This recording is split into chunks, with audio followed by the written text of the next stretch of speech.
बसा फोटो काढला तुमचे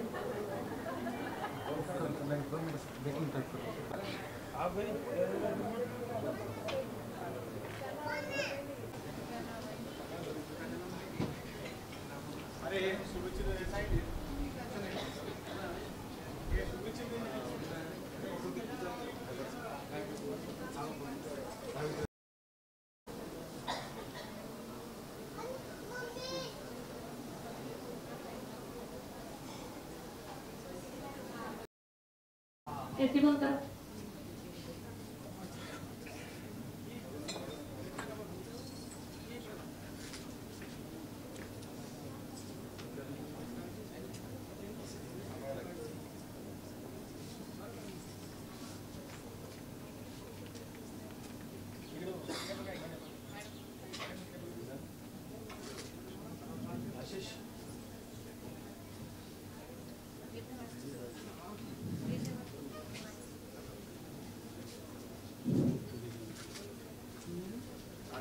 आदरणीय दादा, खरं तर आज आपण इथे येऊन हा कार्यक्रम घेत आहात. आमच्यासाठी खूप मोठं एक इन्स्पिरेशन या ठिकाणी मिळत आहे. कारण लोकप्रतिनिधी जेव्हा अशा प्रकारे महिला अधिकारी अंमलदार यांना पाठीशी उभारतात, तर भाऊ म्हणजे काही अडचण आली तरी आपण पाठीशी उभारणार आहात ही खात्री आम्हाला या ठिकाणी मिळते. आपले खूप खूप धन्यवाद. या ठिकाणी आदरणीय दादा या ठिकाणी भेटवस्तू देण्यात येत आहे. खरं तर आपण आलात हीच आमच्यासाठी मोठी भेटवस्तू आहे.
या ठिकाणी महिला अधिकारी अंमलदार यांना विनंती आहे, आपले पाठीशी उभे राहणारे आपले माध्यम प्रतिनिधी देखील या ठिकाणी उपस्थित आहेत. त्यांना देखील आपण राखी बांधायची आहे, त्यांचे आशीर्वाद घ्यायचे आहे.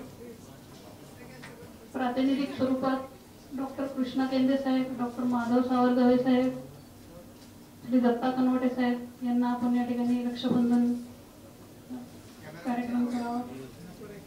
त्याचबरोबर छायाचित्रकार बंधू देखील आहेत. साम टीव्हीचे श्री इरफान सर हजर आहेत. इरफान सरांना देखील विनंती आहे की आपण आमच्या हस्ते रक्षाबंधन करून घ्यावे. त्याचबरोबर एबीपी माझाचे श्री धनंजय दराडे साहेब आहेत, त्यांना देखील आम्ही विनंती करतो की आपण कृपया रक्षाबंधनाचा स्वीकार करावा.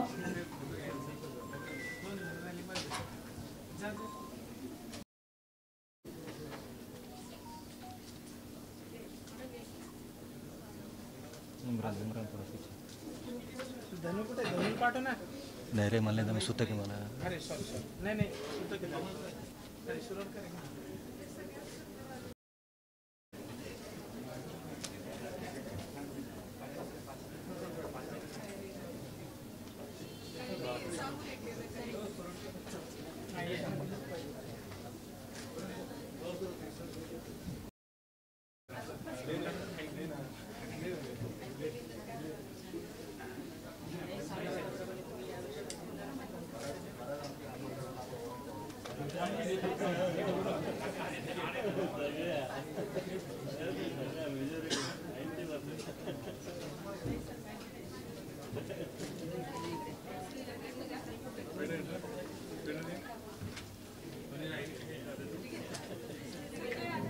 आदरणीय गणेश कन्या देखील या ठिकाणी हजर आहे. छोटीशी तिला आपल्याला राखी बांधायची इच्छा आहे.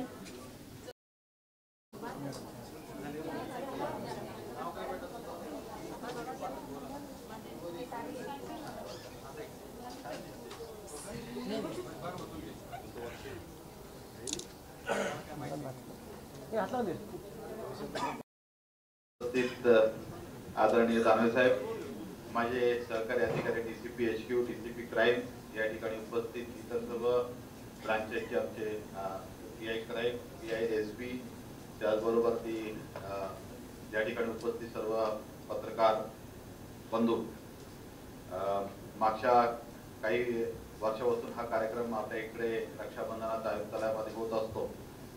साहेबांनी मला याबाबत अगोदर कल्पना दिलेली होती, त्याप्रमाणे सर आज या ठिकाणी रक्षाबंधनाकरता आपल्या कार्यालयामध्ये हजर झालेले आहेत. आत्ताच आपल्या ANCच्या PI मॅडमनी सविस्तरप्रमाणे आपल्या कार्याचं जे वर्षभर आपण काही काम करतात, महिला आपले अधिकारी असतील किंवा आपले अंमलदार असतील, त्याचं संपूर्ण सविस्तर विस्तृत असं वर्णन केलं. सर, मला असं वाटतं की पुरुष जे आमचे अंमलदार किंवा अधिकारी आहेत त्यांच्यापेक्षा आमच्या महिलांचं काम जे आहे पोलीस विभागामध्ये खूप टफ आहे, मी नेहमी म्हणत असतो. कारण की त्यांना नेहमी म्हणजे आपल्या घरामध्ये देखील आपण बघतो की आपल्या आईचं कष्टाचं जे तिला आपण अप्रिशिएशन केलं पाहिजे. आपल्या बहिणीचं असेल तर अप्रिशिएशन होत नाही आणि पुरुषाचंच नेहमी कौतुक केलं जातं. आणि आता सर परवा भरती झाली होती आमच्याकडं, कागदपत्राच्या व्हेरिफिकेशन मध्ये बऱ्याचशा मुलींची भरती झाली होती. त्यावेळी मी त्या बऱ्याचशा मुलींशी बोललो, तर म्हणजे मला खरंच आश्चर्य वाटतं की म्हणजे महाराष्ट्रातल्या कानाकोपऱ्यातून, म्हणजे भंडाराची पण त्यात मुलगी होती, चंद्रपूरची पण मुलगी होती, कोल्हापूरची पण मुलगी होती. म्हणजे मी त्यांना विचारलं काय करतात तुझे आई वडील, तर काही मुलींच्या वडील नव्हते, काही मुलींच्या घरामध्ये आई नव्हती, काही मुलींच्या घरामध्ये मोलमजुरी करायचे आई वडील, काही मुलींच्या घरी काही आई धुऱ्या भांड्याचे काम करायचे. म्हणजे अशा अत्यंत हालाकीच्या आणि गरीब परिस्थितीतून मुली नोकरी मिळवतात, धडपडतात, कष्ट करतात, अभ्यास करतात, फिजिकलची तयारी करतात आणि ह्या अतिशय टफ नोकरीमध्ये प्रवेश करतात आणि तुमच्यासारख्या इथं टिकून दाखवतात. म्हणजे खरोखरच म्हणजे जेवढं तुमचं कौतुक करावं तेवढं कमी आहे. कारण की मी आता कोकण रेंजला असताना देखील काम केलेलं आहे. मला आठवतंय की त्या ठिकाणी ते बारसूला जरा थोडंसं कंपनीचं ड्रिलिंगचं काम होतं. त्यावेळी जवळपास बंदोबस्तामध्ये, कारण की आंदोलन करते जास्त मोठ्या प्रमाणात महिला असायच्या बंदोबस्तामध्ये, मी त्यावेळी 80% महिला ठेवल्या होत्या आणि सगळ्या आपल्या नवीन मुली ठेवलेल्या होत्या. त्यांना गाईड करायला आपल्या वरिष्ठ अधिकारी ठेवले होते आणि महिला वरिष्ठ हेड कॉन्स्टेबल ASI ठेवलेल्या होत्या. त्यांना बरोबर सूचना दिली होती की महिला आंदोलक आणि पुरुष आंदोलक आणि सिनियर सिटीजनला कसं हँडल करायचं. एवढा प्रभावीपणे भर उन्हामध्ये, कारण की ते कोकणातला कातळतो असा खूप तापतो मे महिन्यामध्ये, म्हणजे इतक्या म्हणजे कष्टवृत्तीने इतकं चांगलं काम केलं की ते जे ड्रिलिंगचं काम होतं ते व्यवस्थित पार पडलं. म्हणजे नेहमी मी सांगतो की आपल्या ज्या महिला आहेत म्हणजे त्यांनी स्वतःला पहिल्यांदा कुठं कमी नेमू नये. मी नेहमीच सांगतो की तुम्ही पुरुषांपेक्षा निश्चितच चांगलं काम करत असता आणि आयुक्तालयात देखील तुमचं खूप चांगलं काम आहे. मी बघतो आपल्याकडच्या, मी आता कुणाची नावं घेणार नाही, पण 2 महिला पोलीस स्टेशन प्रभारी अधिकारी आपल्याकडे आहेत आणि आपल्याकडच्या 1 ANCच्या PI प्रभारी अधिकारी आहेत. तुम्ही स्वतःच बघू शकता की त्यांचं काम कसं चांगलं आहे ते. त्याच्यामुळे निश्चितच तुमचं जेवढं कौतुक करावं आजच्या दिवशी एवढं कमी आहे. कारण की तुम्हाला तुमच्या घरदार असेल, मुलं असतील, बऱ्याच महिला मी बघतो आपल्या गार्डची ड्युटीची असेल, कंट्रोल रूमची असतील, पोलीस स्टेशनची असतील, लहान लहान मुलांना घेऊन तुम्ही ड्युटीवरती येता. त्या लहान मुलाला तुमच्या सांभाळून करता. आता देखील बऱ्याचशा महिलांनी आता लहान लहान मुलांना इथे आणलेलं आहे. म्हणजे आम्हाला खरोखर तुमचा खूप अभिमान आहे आणि तुम्ही म्हणजे आपल्या कुटुंबाचं नाव, आपल्या समाजाचं नाव आणि एक महिला अधिकारी आणि महिला अंमलदार म्हणून आपण जे काम करतात त्याचा आम्हाला निश्चितच गौरव आहे.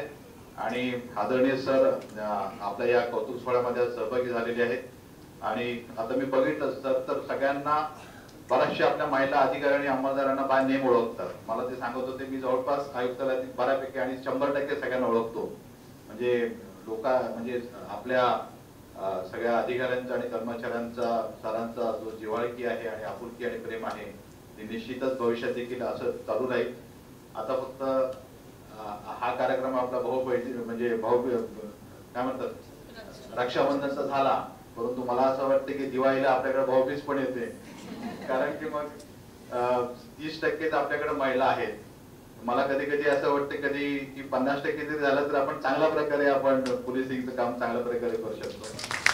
तो वेगळा भाग आहे, परंतु तुम्ही सगळ्यांचं जेवढं परत एकदा मी कौतुक करतो आणि आपण अशाच प्रकारे चांगलं काम चालू ठेवावं. आणि आदरणीय सर या ठिकाणी आलेत आणि या कार्यक्रमाला उपस्थित राहून आपल्या सगळ्यांचं आता ते मार्गदर्शन करतील आपल्याला. पण आपल्या सगळ्या पोलीस विभागाच्या, कारण की ते विरोधी पक्ष नेते आहेत, त्याच्यामुळे विरोधी पक्ष नेत्यांनी आणि साहेब आपण आमचं कौतुक करायचं आणि आमच्या कार्यक्रमाला हजर राहून आमच्याबद्दल 4 चांगले शब्द बोलल्यात, निश्चितच आम्हाला भविष्यामध्ये देखील एक चांगलं काम करण्याची ऊर्जा मिळणार आहे. आपण या ठिकाणी आलात त्याबद्दल मी सर छत्रपती संभाजीनगरच्या सर्व अधिकाऱ्यांचे आणि अंमलदारांकडून आपले पुन्हा एकदा आभार मानतो. धन्यवाद. जय हिंद, जय महाराष्ट्र. आजच्या रक्षाबंधनाच्या कार्यक्रमात उपस्थित आपल्या शहराचे नवीनच पोलीस आयुक्त म्हणून रुजू झालेले सुनील पवार साहेब, उपस्थित उपायुक्त स्वामी साहेब नांदेडकर साहेब, त्याचप्रमाणे या विभागाच्या कांचनजी मिर्झे, लताताई जाधव, या गीताताई बागवडे, उपस्थित सर्व भगिनींनो, खरं तर विरोधी पक्षनेता मी या कमिशनर ऑफिसच्या बाहेर आहे. कमिशनर ऑफिस मध्ये आपण सगळे बहीण भाऊ आहोत आणि आपणही या दामिनी पथकाच्या माध्यमातून ज्या पद्धतीनं काम करता, सगळीकडे फिरतो महाराष्ट्रात. मी फार डीजी रश्मी शुक्लांपासून तर खालच्या सगळ्यांपर्यंत संपर्कात असतो. परंतु आता मी उरणची घटना घडली तिथे गेलो होतो साहेब. नवी मुंबईमध्ये उरणला एक घटना घडली, एका मुलीचा मर्डर झाला होता. पण आपल्या इथं जो आपलेपणा वाटतो ना पोलिसांचा आणि जनतेचा, तो कुठंच नाही या महाराष्ट्रात मला जो जाणवला. मी महाराष्ट्रात फिरत असताना हे मी तुम्हाला सांगतो. कारण पोलीस आणि जनता एक आपलेपणा आहे. मी आता सीपी साहेबांना हेच बोलत होतो आणि शेवटी एक मराठी माणूस असल्याचा न मराठी असल्याचा एक वेगळा फरक असतो, हे तिथंच खरं स्पष्ट बोलायला काही हरकत नाही. कारण बाकीचे जे मराठी नसणारे लोक फक्त ड्युटी करतात. ड्युटी आणि कर्तव्यात फरक आहे असं मी समजतो. आणि जो मराठी माणूस हा ड्युटी शिवाय कर्तव्य सुद्धा बजावत असतो. म्हणून ह्या ज्या भगिनी आहेत, तर त्या काही ठिकाणी याला वेगळं नाव आहे, काही ठिकाणी निर्भया पथक नाव आहे, अशी वेगवेगळे नाव वेगवेगळ्या शहरामध्ये याला, या पथकाला वेगवेगळ्या पद्धतीनं नाव आहे. पण आपल्या शहरामध्ये या तुम्ही 10-15 जणीच आहे, पण अख्ख्या शहराला तुमचा धाक एवढं सांगतो. बरोबर आहे, आणि तो असलाच पाहिजे.